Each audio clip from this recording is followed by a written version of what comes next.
Después del trabajo, After Work, con Eduardo Castillo, Capital Radio.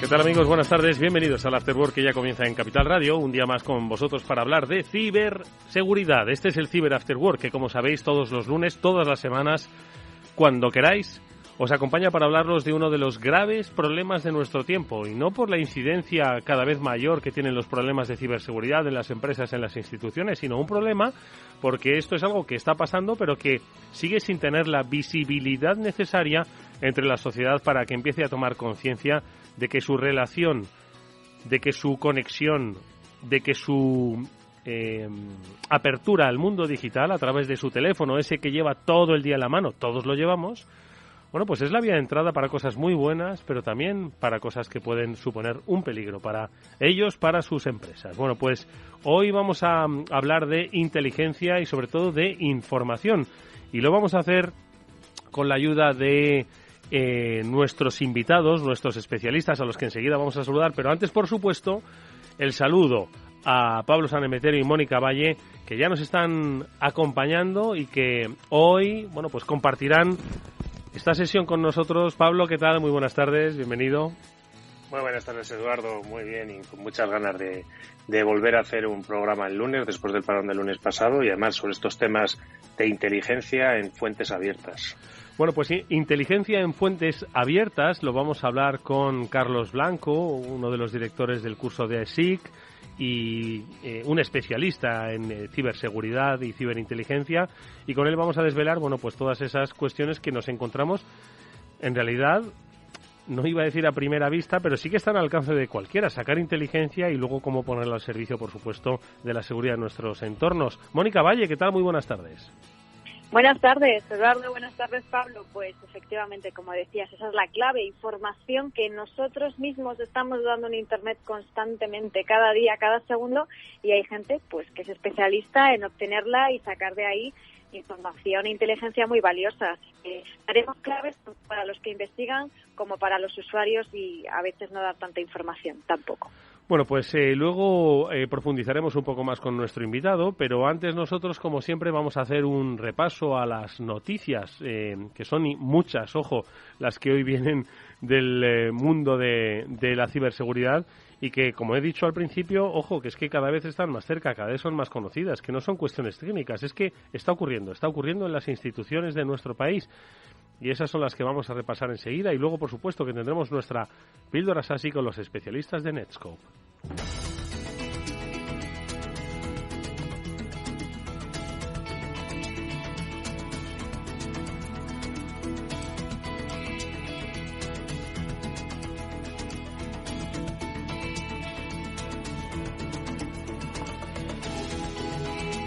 Y bueno, si el otro día estábamos apuntando al SEPE, al Servicio Público de Empleo, hoy tenemos que apuntar al portal tributario, en este caso, del Ayuntamiento de Castellón. No es la primera vez que un ayuntamiento de nuestro país se ve afectado por una u otra incidencia de carácter de seguridad informática.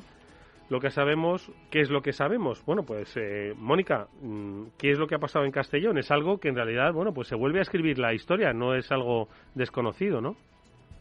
Nada desconocido, en absoluto. Pues en este caso ha sido un ciberataque que ha bloqueado, como bien decías, la sede electrónica, el portal tributario y también el sistema informático del Ayuntamiento de Castellón. Esto ocurrió hace unos cuantos días, el martes 30 de marzo, y bueno, el Ayuntamiento hacía un comunicado diciendo que habían sufrido un ataque informático que había dejado inoperativas todos estos sistemas y que, bueno, afectaba a los 1.300 empleados del Ayuntamiento. Estuvieron trabajando durante todos estos días Policía Nacional, Centro Criptológico Nacional, la Agencia Española de Protección de Datos, y bueno, durante este tiempo, pues como digo, se ha estado investigando, y precisamente hoy se publicaba una actualización en el periódico de Castellón en el que informan de que han encontrado durante la investigación información robada de esa web del Ayuntamiento de Castellón en la Deep Web, que recordemos es la Internet profunda, por así decirlo, donde, no llegan esas técnicas de OSINT, ¿no? Donde se publican de forma más oculta información que los ciberdelincuentes en ocasiones utilizan también para ponerse en contacto, ¿no? Entonces, el ayuntamiento ha reconocido que han detectado ahí información. Todavía no se sabe porque la investigación está en curso, pero probablemente sean datos que quizás quieren utilizar para chantajear y que paguen ciertas cantidades monetarias al ayuntamiento para que no sigan publicándose esos datos, como hemos visto en otras ocasiones, no sabemos. El caso es que, para que os hagáis una idea, el ayuntamiento ha tardado 10 días en restablecer los servicios de atención a la ciudadanía, como la sede electrónica para realizar trámites, presentación de solicitudes y demás. Como hemos visto en otros casos, pues hay que estar verdaderamente atentos, porque uno de estos ciberataques puede suponer una pérdida de servicio, unas consecuencias muy, muy graves. Madre mía, 10 días, no está nada mal, pensando que el Ayuntamiento de Baltimore, ¿os acordáis cuando lo comentábamos la temporada pasada? Se pasó mes y pico con sus servicios todavía afectados y encima acabó pagando, Pablo. Sí, no, desde luego. No está mal que en 10 días se haya podido recuperar, sobre todo que teniendo en cuenta, pues que en este caso tenían las copias de seguridad bien hechas y que, pues es un plazo, entre comillas, razonable, 10 días, siempre y cuando tus servicios puedan seguir funcionando en modo manual. Pero, oye, en general, lo que decimos siempre, hay que tener en cuenta cubrir tus vulnerabilidades, formar a tus usuarios para que no sean víctimas de engaños y que estos ataques de ransomware no puedan entrar en tu organización y que comiencen a dificultar tu día a día. Formación, por cierto, eso es lo que va a hacer el INCIBE, que creo que va a gestionar una academia de hackers. Sí, de hackers. Los hackers son los buenos, los malos son los ciberdelincuentes. Y con ello pues pretende impulsar el talento en ciberseguridad. Mónica, ¿qué nos puedes contar? Que tú con el INCIBE tienes muy buena relación. Bueno, pues muy seguro bien. Que vais a ser profesores, Eduardo. Vais a ser profesores, Mónica y Pablo, seguro, Bueno, de momento se ha hecho el anuncio, es todo lo que sabemos, pero es un anuncio muy interesante. Como bien decías, pues el INCIBE, que es el Instituto Nacional de Ciberseguridad, ha anunciado que va a gestionar una academia hacker para formar ese talento y para formar especialistas en ciberseguridad, y van a participar estudiantes a partir de 14 años que, o bien quieran dirigir su carrera hacia este campo, también, adquirir esas habilidades digitales que, como sabemos, son tan importantes, ¿no? Entonces, pues INCIBE va a ser, digamos, el brazo ejecutor de esta iniciativa y estaremos atentos a novedades en este sentido. Pablo, ¿qué te parece? Empezamos pronto porque siempre hemos dicho, ¿no?, que esto tiene que partir del cole, del instituto y que, siempre hemos dicho que hay una necesidad de talento en ciberseguridad importante, ¿no? Pero que empiece temprano, es una buena noticia, ¿no te parece? Desde luego, me parece que es una oportunidad muy bonita para los jóvenes el poder acercarse a la ciberseguridad y ir labrándose un futuro en este mundo tan bonito y que tanto me apasiona. Y pues todas las iniciativas en este sentido de formación que lideran el INCIBE, pues francamente son pues algo que era muy necesario en la sociedad, el poder tener esa facilidad de formar a perfiles desde los 14 y espero que a cualquier edad, de 50, 60 años, cualquier persona se puede acercar a este mundo y tener una oportunidad laboral en ciberseguridad, que es algo muy necesario porque hace falta mucha gente y muchas manos. Mucha gente para luchar contra los malware, porque de ellos vamos a hablar en dos sentidos. Enseguida con los especialistas de Netscope vamos a conocer cómo este incluso se convierte en un servicio poco menos que para delinquir. Ahora nuestro especialista en la materia, Federico Tetti, de Netscope, nos lo va a contar. Pero antes, ¿qué es lo que ha pasado con los teléfonos de Gigaset, que han hackeado sus servidores de actualización para meter un malware? Mónica, ¿qué es lo que ha ocurrido exactamente? Pues en este caso, como bien decías, un malware que se ha descubierto los últimos días en teléfonos Android de esta marca y se estaban instalando utilizando los servidores de actualización. Fue el pasado 27 de marzo cuando pues varios usuarios comenzaron a quejarse, ¿no? Decían que las aplicaciones móviles aparecían instaladas en sus dispositivos y que no habían dado su consentimiento para ello. Entonces, pues ahí es cuando empezó a investigarse y se supo que había ocurrido esto. Los usuarios habían subido algunas muestras a Virus Total, que recordemos que es una web muy interesante donde se pueden subir tanto piezas de software como URLs para verificar si tienen algún tipo de malware, y ahí detectaban que había un adware, que es un malware que tiene como objetivo mostrar anuncios a los usuarios, que parece que no, quizás no es tan grave, pero algunas, además de mostrar anuncios no solicitados, también instalan otro tipo de aplicaciones maliciosas, como es el caso. ¿Qué te parece, Pablo? Pues un ataque en la línea de los que siempre hemos hablado de la cadena de suministro, muy parecido al de SolarWinds, que hablamos a finales de año pasado, principios de este año, en el cual, pues oye, se toma el control de la infraestructura de actualizaciones y a través de ahí es donde depositas el malware en los dispositivos de los usuarios. Y ataque también muy similar al que se sufrió poco después de WannaCry. Sabes que hubo otro virus que era NotPetya, y otro ataque muy similar en el que se atacó y se comprometió la infraestructura donde se realizaban actualizaciones de un software de gestión de impuestos de Ucrania, y a través de ahí es donde se empezaron a infectar un montón de empresas en todo el mundo. Hay que tener siempre mucho cuidado con las vulnerabilidades, estar muy pendiente de los sistemas, y en el caso de los sistemas de actualización de software aún más, con un ojo mucho más importante, porque todos los programas van a ver si hay actualizaciones, y en el momento en que los malos pongan una actualización maliciosa, todo el mundo se la descarga y se ve infectado. Bueno, pues de malware vamos a hablar, sobre todo cuando se pone a disposición de otros para delinquir, y también de cómo a través de la nube se pueden solucionar o por lo menos prevenir este tipo de problemas. Porque de la nube saben mucho en Netscope. Vamos con la píldora SASI.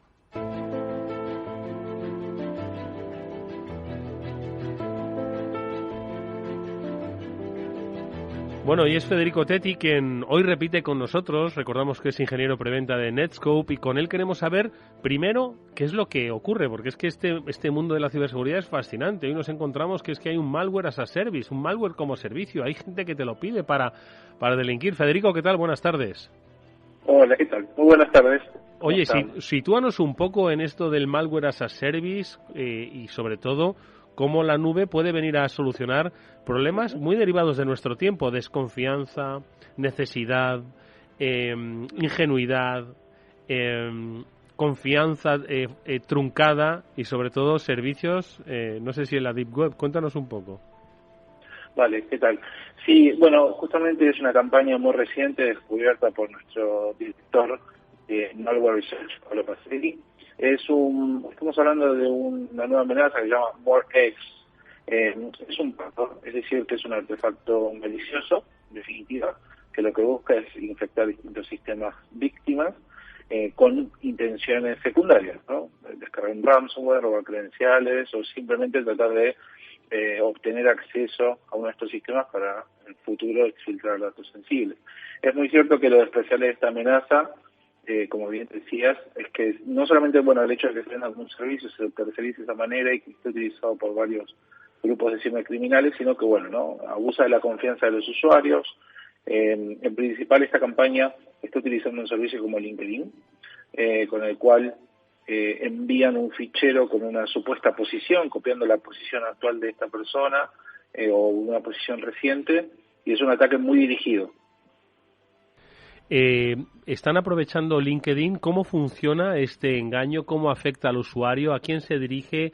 Y luego, por supuesto, Federico, no sé cómo evitarlo o cómo de alguna forma mitigar el impacto.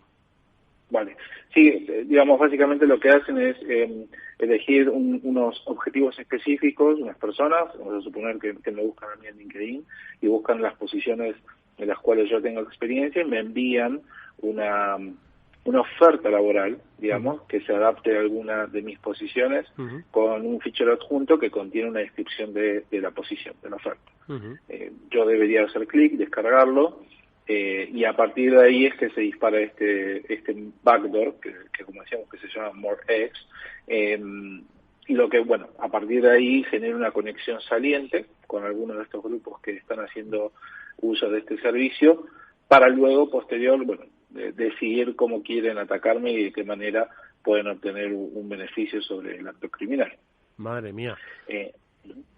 Entonces, la idea de dentro de una plataforma SaaS y como Netscope puede ayudar a mitigar este tipo de amenazas es en principio tener un control granular de bajo nivel sobre el accionar de los usuarios y también sobre los servicios a los que acceden, y de esta manera nosotros podemos no solamente actuar en el momento de la descarga, sino también poder colaborar en el momento de accionar contra alguna de estas aplicaciones a las cuales la red social LinkedIn o con cualquier otra red social, ¿no? Servicios que confiamos plenamente y que son explotados activamente por estos grupos criminales para obtener un rédito, básicamente. Porque, Federico, lo que nos estás contando es que ya no es necesario enviar un correo electrónico, que es la principal idea que quizás tiene la gente, ¿no? Decir, ten cuidado, no te envíen un correo con un archivo malicioso, sino que ya están utilizando la apariencia de una red como LinkedIn, pues para una red profesional, ¿no? Además,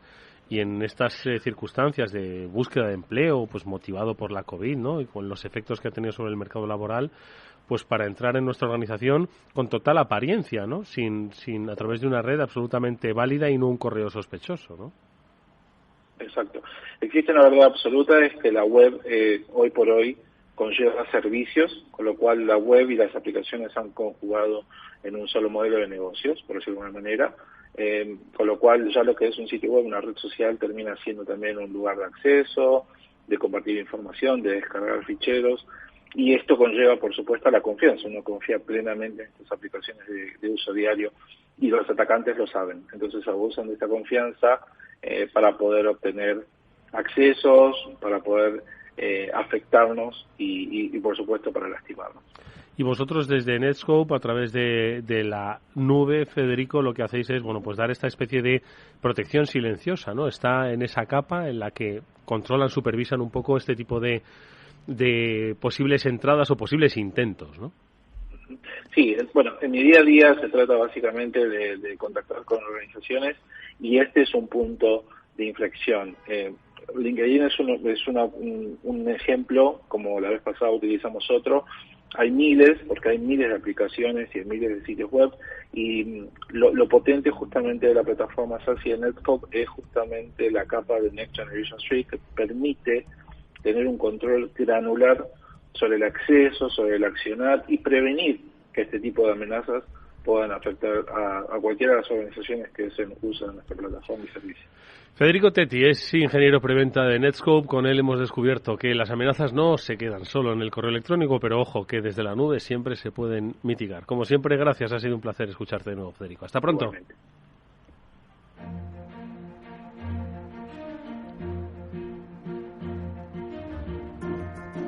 Bueno, y nosotros enseguida vamos a saludar ya a nuestro invitado, a Carlos Blanco, director general del curso de AESIC, pero antes, Pablo, sí que me gustaría, lo mencionaba antes Mónica, ¿no? O SINT, inteligencia de fuentes abiertas. Exactamente esto que es, lo digo para nuestros oyentes y algunos presentes, como siempre me incluyo, ¿no?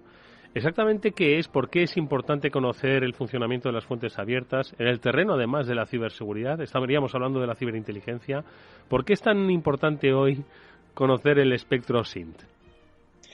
Pues como todas las actividades de inteligencia tienen su origen en la parte militar. En la parte militar la inteligencia sirve, pues se define un ciclo de vida del proceso de inteligencia en el cual se tratan de obtener unos objetivos de información, es decir, quieres saber qué es lo que está haciendo el resto de posibles aliados o enemigos que tengas cerca. Tenlo en cuenta en el entorno militar. Hace ya tiempo es importante conocer pues qué es lo que están haciendo tus vecinos un poco y si están preparando algún tipo de acción. En este tipo, con este prisma de inteligencia militar, pues se tiene inteligencia en muchas áreas. Tenemos inteligencia económica, tenemos inteligencia de señales, tenemos inteligencia sobre personas y una fuente de inteligencia o de información para generar esa inteligencia con la cual luego se van a tomar decisiones, está basada en fuentes abiertas. Fuentes abiertas es todo aquel elemento o toda aquel fuente de información que se puede consultar en Internet. Estos son redes sociales, es información que se publica en medios de comunicación, es información incluso a veces que se pueda extraer de fugas de información que se han puesto públicas. todo orientado a cumplir los objetivos de información que se han marcado en ese ciclo de inteligencia. Carlos Blanco es nuestro invitado. Carlos, buenas tardes. Hola, ¿qué tal? Buenas tardes. Pero Carlos, lo interesante no está en la Deep Web, sino en las fuentes abiertas a las que, entre comillas, tenemos acceso todos. Sí, efectivamente. Hay que entender que las fuentes abiertas hoy en día, o todo lo que podemos encontrar en este caso, y de lo que estamos hablando es de Internet, es muchísima información. Entonces, ahí se encuentran piezas de información que pueden ser muy útiles para cumplir aquellos objetivos, ¿no? Esas necesidades de conocimiento que tengamos, y por lo tanto tenemos que ser capaces de saber explotar estas fuentes de información. Bueno, pues nuestro invitado, al que hemos saludado brevemente, es licenciado en Ciencias Políticas. Vais a entender ahora mismo su perfil y también, por primera vez, yo creo que tenemos a un hombre del mundo de la ciencia política y de las relaciones internacionales en el sector de la ciberseguridad. Digo en este programa, que siempre tenemos a matemáticos, a informáticos, a ingenieros, ¿no? Pero Carlos Blanco es licenciado en políticas, es especialista en relaciones internacionales y análisis de inteligencia, con muchos aspectos relacionados con el mundo de China y la antigua Yugoslavia. Se desempeña como responsable de unidad de información en el sector financiero y es además, bueno, pues un especialista en seguridad, defensa y relaciones internacionales, así como un gestor de talento a través de la formación en AESIC. Y la idea, Carlos, es que ¿quién necesita de esta información tan, digamos, pormenorizada? ¿Es principalmente una información para prevenir un ataque de ciberseguridad? ¿O qué podemos hacer con esa información? ¿Para qué queremos una información tan meticulosa? Sí, bueno, en principio, en realidad, la información puede servir a cualquier necesidad que tengamos, ¿verdad? Nosotros, como decisores, en el marco de nuestro trabajo diario, tenemos que tomar muchísimas decisiones. Algunas de ellas son defensivas, que es posiblemente lo que se estuve refiriendo antes, y otras simplemente son decisiones que tomamos para hacer uso de oportunidades que tengamos, ¿no? De posibles huecos o ventanas de oportunidad que tengamos en el mercado para promover nuestros productos o lo que sea que tengamos que vendamos, ¿verdad? En este sentido, la información está disponible para nosotros. Lo que tenemos que hacer es ser capaces de encontrarla, buscarla, ponerla a disposición de nuestros decisores, de aquellas personas que tengan una necesidad de conocimiento. Y, bueno, en este sentido no hay un único perfil, ¿no?, de persona o de organización que pueda necesitar información. Por supuesto, dependiendo de cómo sea la organización, necesitará un tipo de información u otro, pero todas, generalmente, pueden tomar mejores decisiones con mejor información. Y de eso es de lo que se ocupa, en definitiva, el análisis de inteligencia aplicado al ámbito privado. Esto, como seguramente habéis estado comentando, también se aplica en el ámbito público, las fuerzas y cuerpos de seguridad del Estado. El propio Estado lo hace, ¿no?, para promover su agenda económica, su agenda diplomática. Pero si nos referimos a la empresa privada, bueno, pues evidentemente las empresas más grandes tienen espacios de necesidad más grandes y, por tanto, tienen que ser capaces de rellenar esos vacíos de conocimiento. Pero también empresas más pequeñas, estoy pensando en pymes o incluso micropymes, pueden mejorar su rendimiento y pueden mejorar sus expectativas de negocio si hay buena información puesta a su disposición. Mónica. Hola, Carlos. Pues muchas gracias por estar con nosotros y contarnos todo que yo creo que es un tema interesantísimo para nuestros oyentes de Cyber After Work. Y estábamos hablando antes de la Deep Web. En el caso del Ayuntamiento de Castellón, por ejemplo, han detectado que han publicado información ahí y, bueno, ocurre en infinidad de ocasiones. OSINT tiene técnicas, ¿no?, para, obtener esa información de la web más superficial, pero también la Deep Web y la Dark Web. ¿Cómo son estas técnicas? ¿Es muy complejo? Bueno, al final es cierto que la potencia, ¿no?, precisamente que tenemos hoy en día en la inteligencia de fuentes abiertas, gracias a la cantidad de información disponible en Internet, exige que seamos capaces de obtenerla de manera correcta, ¿verdad? Porque si no, tenemos el problema de que precisamente caemos en la infoxicación. Tenemos demasiada información y no sabemos muy qué hacer con ella. Como dices, la información se tiene que extraer con técnicas especiales y depende, por tanto, de dónde esté esa información, que nosotros utilicemos algún tipo de técnica. En el caso de Deep Web, Dark Web y este tipo de Internet profunda, ¿verdad?, o de la Internet no indexada,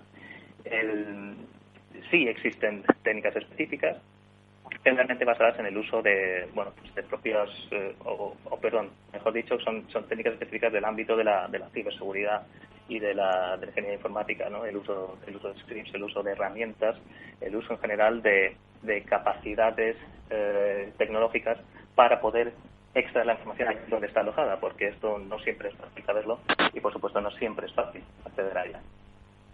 Pablo. Y bueno, Carlos, me reitero, como decía Mónica, gracias por estar con nosotros hoy en Cyber After Work. Un placer. Y la pregunta un poco va encaminada, es ¿la inteligencia de fuentes abiertas es algo exclusivo del mundo ciber o tiene aplicaciones más allá de la ciberseguridad? ¿Tiene aplicaciones en otras áreas de defensa? Claro, efectivamente. A día de hoy, precisamente porque toda la información está en Internet, se suele hacer una vinculación muy clara entre lo que es todo lo que tenga el prefijo ciber, ¿verdad? Ciberseguridad, ciberinteligencia, con lo que es la extracción de información. En realidad, como he dicho antes, no tiene por qué ser así. La gran parte de mi carrera profesional la he dedicado a asuntos no de ciberseguridad, sino más dedicados a asuntos de seguridad clásico, ¿no? Asuntos de seguridad física, por ejemplo.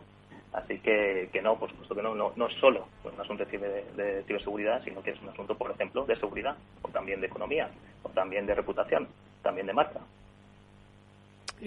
Carlos, ¿dónde está el inicio y dónde está el final de un análisis de inteligencia en fuentes abiertas? ¿Hay un motivo que es el que arranca una investigación o hay una investigación permanente del cual se extraen diferentes motivos o motivaciones que algunas pueden llegar a buen puerto, otras pueden alargarse y otras pueden quedarse en vía muerta? ¿Cómo? Es un poco así. Lo que ocurre es que siempre hay una necesidad que hay que satisfacer. Y esta necesidad puede ser coyuntural o puede ser atemporal, ¿no? O perenne. Es decir, que exige una constante actualización del conocimiento que tenemos sobre ella.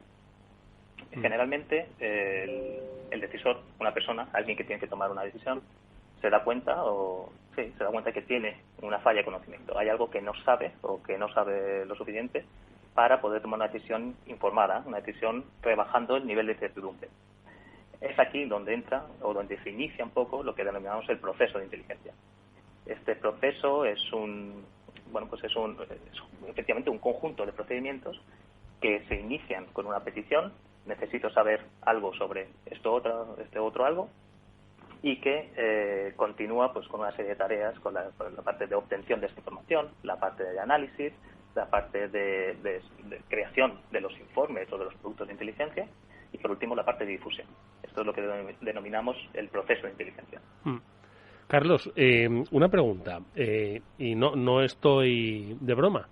¿Uno cómo busca? ¿En Google? ¿O cómo son los sistemas de búsqueda de toda esta información? Hay gente que piensa que todo está en Google, como yo. Bueno, uno busca en Google, entre otras muchas cosas, uno busca en Google, por supuesto. Hay cosas, es decir, el trabajo del analista de inteligencia, entre otras cosas, ha de ser eficiente y, por tanto, si algo está en Google, si a algo se puede acceder mediante una búsqueda de Google, pues simplemente se hace. Lo que ocurre es que los analistas de inteligencia están muy habituados a extraer la máxima potencia del buscador de Google, entre otros. Con el uso de los denominados DORCs, los booleanos, ¿no? La generación de preguntas un poquito más complejas a Google para que la respuesta sea, sobre todo, mucho más enfocada. Porque si yo, por ejemplo, busco una única palabra, ¿verdad?, en el buscador de Google, recibo millones de resultados. Pero si soy capaz de que mi pregunta vaya acotando el campo de resultados que recibo, al final soy capaz de encontrar la información que yo realmente estoy buscando. Pero esta es una de las muchas cosas que se hacen. Luego, por supuesto, existen sistemas automatizados para buscar en servidores online. Y luego, por supuesto, la creatividad de los analistas, ¿no? El ir a buscar allí donde, gracias a la experiencia que uno acumula, sabemos que está la información, ya sean estos foros, ya sean páginas web, medios de comunicación, redes sociales, etcétera. Moni. Pues en este sentido, antes nos estabas contando, Carlos, qué tipo de perfiles o de personas se pueden dedicar a OSINT, y me parece que es muy interesante porque siempre decimos que la ciberseguridad es muy transversal y este es uno de los ámbitos que yo creo que puede trabajar en ello alguien no necesariamente técnico, sino que adquiera y que entrene esas capacidades, esas técnicas y que entienda estos métodos, por ejemplo, los que explicáis en vuestro máster en AESIC. ¿Qué tipo de personas pueden trabajar en OSINT y también qué salidas profesionales tienen en este sentido? En inteligencia, sobre todo si estamos hablando de inteligencia de fuentes abiertas y en el ámbito privado, puede trabajar prácticamente cualquier persona. Es decir, los analistas que yo conozco, y he tratado a muchos, no tienen un perfil básico similar, más allá del de tener cierta curiosidad por conocer cosas, cierta capacidad de síntesis, ¿no? Capacidad analítica personal, pero no tienen una formación específica, al menos de base. Luego, por supuesto, ya existen programas de formación, universitarios, no universitarios, programas de posgrado, etcétera, que permiten adquirir una formación que sí ya es común a la generalidad de los analistas, que nos permite hablar un mismo idioma y que nos permite entendernos, ¿no? Entre nosotros. Pero al final, mira, yo soy politólogo, como decíamos, Pablo viene, ¿no?, de las ramas técnicas, pero existen, por supuesto, economistas, filósofos, gente dedicada a la sanidad incluso. Es decir, no hay ningún perfil específico o concreto que te permita ser analista de inteligencia. Pablo.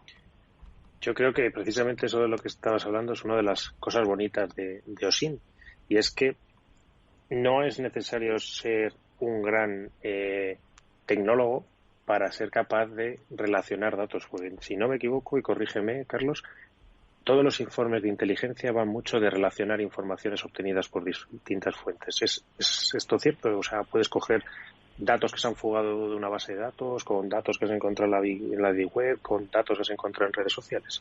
Sí, un analista está intentando, de alguna manera, construir un puzzle. Y las piezas serían precisamente las piezas, valga la redundancia, serían las piezas de información, ¿no?, que vamos rescatando, en este caso de Internet. Pero efectivamente, el objetivo principal de un informe es, precisamente a partir de esas pequeñas píldoras de información, ser capaz de construir un relato cohesionado, un relato que tenga sentido, que vaya de un punto A hasta un punto B y que permita entender por qué de una pregunta dada, ¿no?, oye, necesito saber qué pasa con este tema, al final por qué el analista responde, bueno, pues lo que pasa es esto, y esto no pasa porque yo te lo diga o porque yo me lo estoy inventando, porque mi experiencia, sino porque he sido capaz de buscar en torno a este tema, he sido capaz de encontrar piezas de información que hablan de ello y he sido capaz de ponerlas en relación unas con otras. Carlos, ¿cuándo alguien recurre al análisis de inteligencia en fuentes abiertas? Lo digo porque, quiero decir, al final parece que solo estamos pensando en grandes estados que quieren prevenir grandes ataques o en grandes empresas que obviamente se ven como el objeto, ¿no?, simplemente por el tamaño, ¿no?, y la implicación que tiene en la sociedad, bancos, universidades. En fin, yo qué sé, me pongo en instituciones instituciones públicas, el SEPE, ¿no?, por ejemplo. Entonces, claro, al final, el análisis de inteligencia está reducido para esa minoría de gigantes, o una pyme también podría recurrir en su tamaño y en su estilo a un análisis como los de los que estamos hablando. Sí, por supuesto. Precisamente yo creo que además cada vez más. ¿Por qué? Las pymes, o muchas pymes, buscan ahora ellos también vender, por ejemplo, ¿no?, quieren comercializar sus productos en el extranjero, por ejemplo. El análisis de inteligencia precisamente ayuda en ese proceso. No es lo mismo que uno intente vender desde su no sé, su sede en algún lugar, ¿no?, de un punto de España, que te vender sus productos en Kazajstán sin saber nada, sin saber a quién ir, dónde preguntar, dónde se vende, qué normativa hay, ¿no?, qué regulación existe, cuáles son los competidores, a hacerlo habiendo hecho un análisis previo de cuál es toda esa situación. En ese sentido, el análisis de inteligencia puede ayudar a todas las empresas que, como digo, tengan algún tipo de necesidad de conocimiento que quieran satisfacer. Moni. En este sentido, bueno, no es exactamente lo que hace un especialista en OSINT o en inteligencia, pero virando hacia el lado contrario al del usuario, ¿no? El hecho de que vosotros podáis encontrar tantísima información en Internet significa que muchas veces los usuarios damos demasiada información. En este sentido, ¿qué opinas, no? ¿Podemos animar a los usuarios a que cuiden un poco más la información que publican? ¿Y cómo pueden saber ellos, sin ser expertos en OSINT, si hay información confidencial o sensible sobre ellos en Internet? Sí, los usuarios tienen que ser conscientes efectivamente de que todo lo que comparten en redes sociales, pero no solo a nivel de escribir un post o publicar una imagen, ¿no? Sino lo que comparten con la propia red social a la hora de crear su perfil, todo eso es información que de una manera u otra es posible que acabe puesta a disposición de un tercero que quiera buscar cualquier tipo de información. Esto es una base en la que todo el mundo debe pensar, ¿no? Lo mismo que yo procuro, pues, no dejarme la puerta abierta de mi casa, procuro no publicar información de carácter privado en mis redes sociales. Por supuesto, el umbral lo pone cada uno, hasta donde quiere compartir, ¿no? sus intimidades. Pero creo que es una buena idea el pensar que cuando uno está haciéndose un perfil en Twitter, por ejemplo, ¿no? Para empezar a tuitear y demás, es saber que todo lo que tú estás poniendo ahí puede ser leído por cualquier persona. Pero leído no solo que escribes, sino leído de dónde vienes, leído tu nombre, leído desde dónde publicas, por ejemplo, ¿no? Suponiendo que tengas esa opción habilitada. Por lo tanto, sí, los usuarios han de asegurar que su información privada está a buen recaudo. Pablo.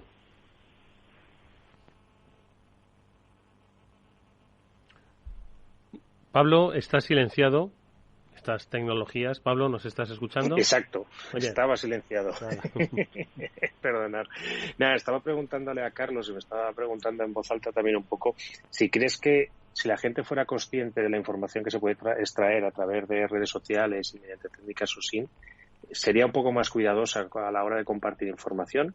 ¿O crees que esto va a ser un poco, no, nos iba a dar un poco lo mismo? Bueno, yo creo que en general sí, ¿no? La gente podría ser un poco más cuidadosa. Lo que ocurre es que es verdad que hemos alcanzado un punto en el que, vamos a ver, las propias redes sociales o el motivo de las redes sociales o el objetivo, ¿no? Cuando se hace un perfil en una red social es precisamente compartir. Así que en ese sentido me parece difícil que esta tendencia o esta actitud se modifique sustancialmente. No obstante, como digo, sobre todo cuando se piensa en términos de seguridad, ¿no? La seguridad de uno mismo, de su privacidad, yo creo que sí. Creo que sí hay cada vez más concienciación al respecto y se intenta, cuando uno se va de vacaciones, pues no poner directamente la foto de, bueno, nos vamos de vacaciones 3 meses, ¿no? Y aquí se queda mi casa completamente vacía.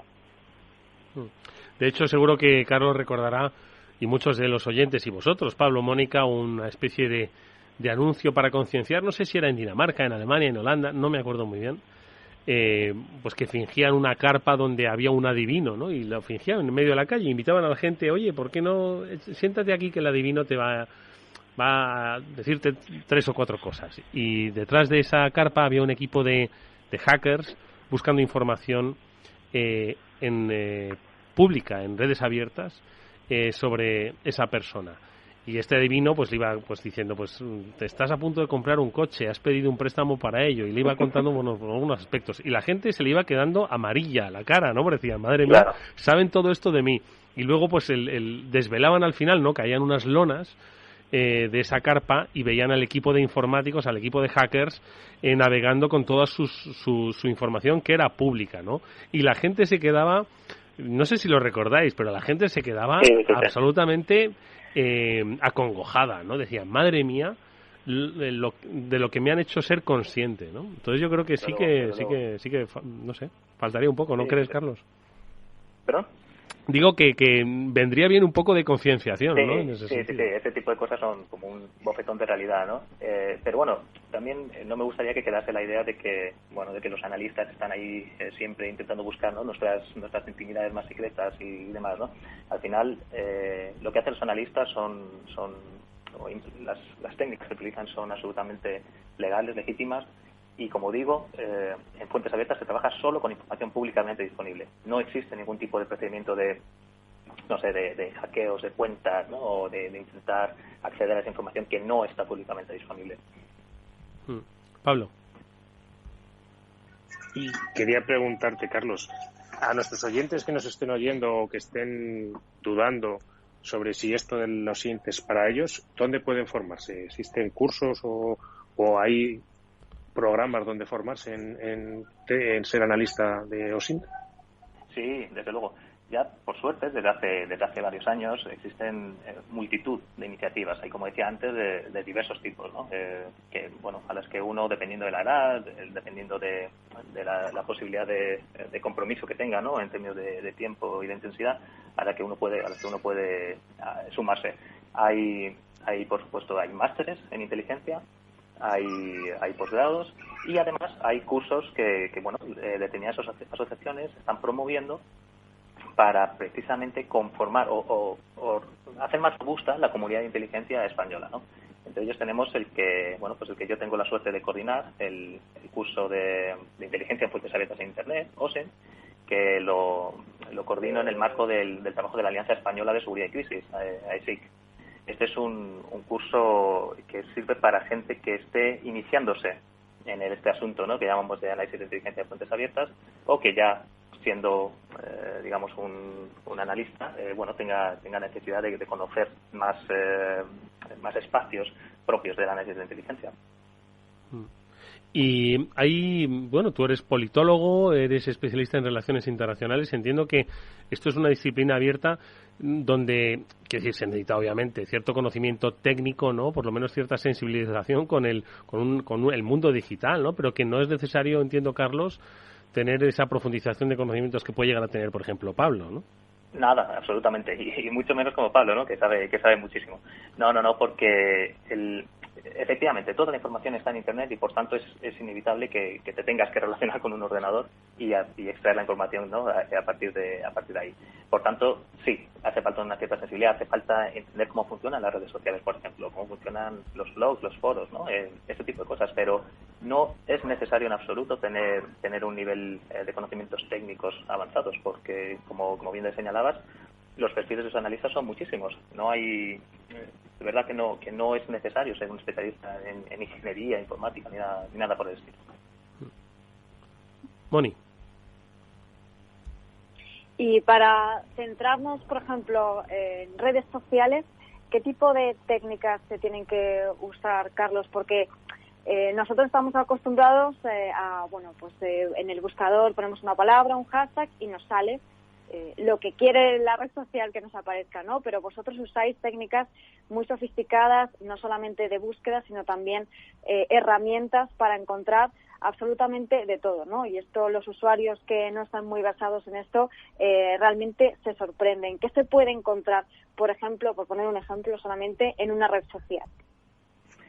Sí, al final lo que ocurre con las redes sociales, sobre todo, más que la capacidad o las técnicas para buscar la información, lo que aplicamos, ¿no?, son las técnicas para procesar esa información, ¿no?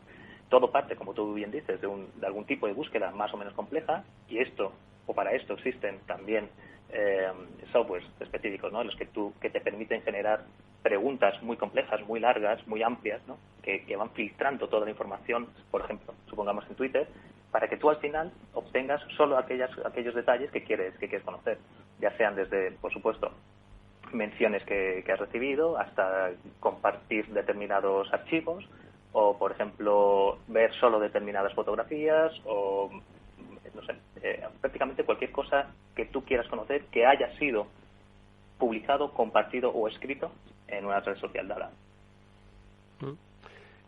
Carlos, ¿quién recibe la información? ¿El jefe de información, el CEO de una compañía, el CISO, el consejero delegado? ¿Quién recibe esta información? Porque al final creo que tan importante es recopilar esta información como interpretarla y saber un poco, pues tomar decisiones en función de la información que has... Porque al final, es una información muy certera, pero la decisión siempre está sujeta, a aciertos y errores, ¿no? Sí, y absolutamente así. El analista, se suele decir, ¿no?, el analista nunca toma decisiones, el analista presenta un resultado de investigación y es un tercero el que toma la decisión.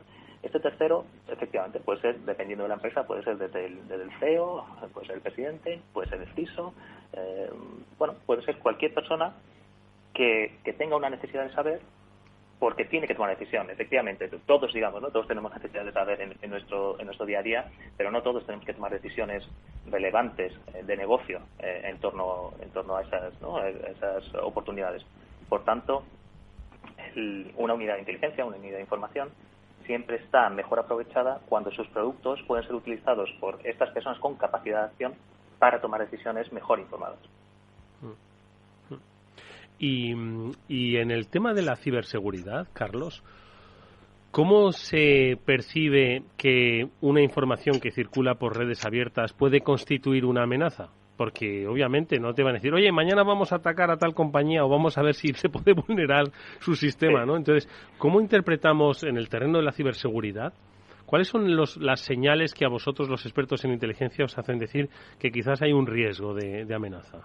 Sí, generalmente pueden ser muchas cosas, ¿no? Pero un indicador claro es el aumento de actividad en torno a, determinados objetivos, o que de repente determinados términos o determinados mensajes se repitan, o que los malos, digamos, comiencen a elaborar o a poner en práctica poner en marcha más bien algunas tareas. Al final, este conocimiento, esta capacidad de prevención o de anticipación se obtiene en base a lo que antes denominábamos una monitorización constante, ¿no? Esas necesidades que son permanentes, no son coyunturales, sino que son permanentes, y por tanto nos permite hacernos una idea bastante próxima a la realidad de cómo funcionan los entornos en los que se mueven las amenazas para nuestras compañías. ¿Qué te parece, Pablo? Pues la verdad es que me parece algo que me gustaría que todas las empresas lo tuvieran en su radar, porque tomar decisiones informadas es algo que todos deberíamos hacer en nuestro día a día y que muchas veces quizás por motivos de tiempo o por motivos económicos no tenemos la capacidad de tomar. Mónica. Sí, además estas capacidades, estas técnicas sirven a las empresas para conocer su reputación también. Las técnicas OSINT son muy usadas y son muy importantes para, por ejemplo, monitorizar qué se está diciendo sobre la empresa, por supuesto si ha podido haber alguna filtración y, bueno, pues para medir un poco la conversación y cómo está entre el público general esta reputación, esa imagen de la empresa, y es importantísimo, y esto hay que hacerlo, por supuesto, de una manera consciente y constante también. Bueno, pues no nos queda nada más que pedirle a nuestro invitado, a Carlos Blanco, pues que nos dé una última recomendación. Decía Pablo, Carlos, que todas las empresas tienen que tener cierta sensibilidad hacia pues el análisis de la información, especialmente a la hora de tomar decisiones, ¿no? Y yo creo que lo que has comentado, si hay un flujo mayor de información sobre nuestra compañía, llama la atención. Bueno, pues vamos a invitarles, danos unos últimos consejos para que se empiecen a interesar por el mundo de la inteligencia y que no piensen que solo forma parte de un programa hoy especializado, este Cyber After Work, que ha decidido tocar el tema. Adelante con ese consejo, Carlos. Sí, yo creo que en definitiva el esfuerzo que supone, ¿no?, el antes de tomar decisiones, es decir, bueno, vamos a parar un momento, vamos a ver qué sabemos de esto, qué no sabemos de esto, el esfuerzo que supone y el coste incluso que pueda suponer en tiempo y en dinero, al final se ve absolutamente mejorado por los beneficios que tiene el tomar una buena decisión. En un ambiente, o en un entorno, mejor dicho, tan competitivo como el actual, en el que las empresas luchan por nichos cada vez más pequeños de mercado, tomar buenas decisiones es sin duda un valor añadido de grandísima potencia que ofrecen las unidades de inteligencia. Así que yo animo a todos aquellos que puedan y que quieran a que se acerquen a este mundo y que pregunten, que busquen, porque seguro que saldrán beneficiados. Bueno, pues Carlos Blanco hoy ha sido nuestro invitado, especialista en inteligencia, especialista en análisis de fuentes abiertas y profesor, es director del curso de AESIC, que como ya nos ha contado, no requiere requiere sensibilidad, interés, algo de conocimiento, pero insisto, quizás esta es la vía por la que vosotros, que no sois demasiado tequis, podéis acceder al mundo de la ciberseguridad, que como hemos dicho por activa y por pasiva en este programa, va a necesitar de muchas manos y muchas mentes sobre todo. Carlos, muchísima suerte y gracias por haber estado con nosotros en este programa y hasta muy pronto. Muchísimas gracias a todos vosotros, gracias por tenerme, un saludo cordial. Por cierto, Carlos, disculpa brevemente, ¿sí?, que me lo recordaba Pablo, oye, que cómo se apunta uno al curso. Claro, que no, hemos hablado del curso y no hemos dicho cómo se apunta uno. Claro, efectivamente, mira, www.aesic.com, allí podrán encontrar toda la información. El curso comienza el 20 de mayo, todavía estamos a tiempo, ¿no?, de apuntarnos, y de verdad es un curso interesante. El profesorado es de primerísimo nivel aquí en España, y esto lo puedo asegurar. Pablo está entre ellos, y todos aquellos que participan son absolutos expertos en la materia que imparten. Así que, por supuesto, 100% online y nada más. Bueno, pues ahí está nuestra recomendación, aesic.com, echarle un vistazo, la Alianza Española para la Seguridad, uno de sus profesores, Pablo Sanemeterio, así que eso le da, por supuesto, mucho caché. Carlos, gracias de verdad. A todos vosotros, muchísimas gracias y un saludo. Y lo dicho, pues eso, al profesor Sanemeterio, Pablo, que muchas gracias, que nos vemos la próxima semana. Mónica Valle, por supuesto, ella es más maestra que ninguno. Gracias, Mónica, nos vemos la semana que viene. Buenas tardes. Por cierto, que estará Silva Orejón con nosotros, así que no os lo perdáis, ¿vale? Venga, hasta el lunes próximo, adiós. Adiós.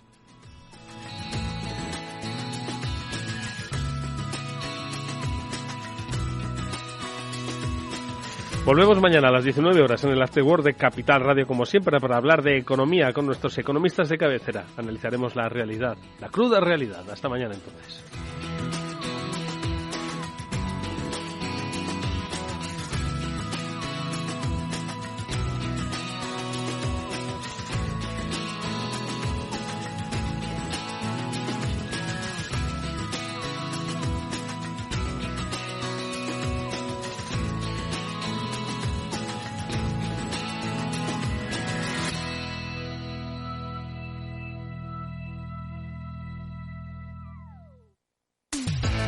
Atención oyentes, noticia de alcance para inversores. XTB elimina las comisiones. Ahora con XTB puedes comprar y vender acciones y ETFs con 0 comisiones.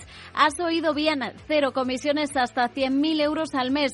Entra en xtb.es y abre tu cuenta en menos de 15 minutos. El proceso es 100% online y podrás comprar o vender cualquier acción por 0 comisiones. xtb.es. Riesgo 6 de 6. Este número es indicativo del riesgo del producto, siendo 1 indicativo del menor riesgo y 6 del mayor riesgo. Escuchas Capital Radio, Madrid 105.7, la radio de los líderes. ¿Sabes cuál es el mejor dial para escuchar Capital Radio? Tu móvil. Ya tienes disponibles las versiones de iOS y Android de Capital Radio. Y si quieres escucharlas en tu coche, lo tienes muy fácil. Empareja el Bluetooth de tu coche con tu móvil o tableta, entra en la app de Capital Radio y ya lo tienes. Escucha Capital Radio en digital. Y si te preguntan qué escuchas, no lo dudes. Capital Radio.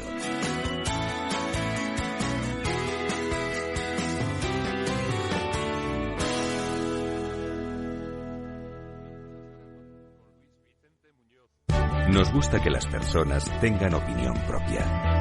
Quienes aquí hablan también expresan su propia opinión. No representan la opinión de Capital Radio.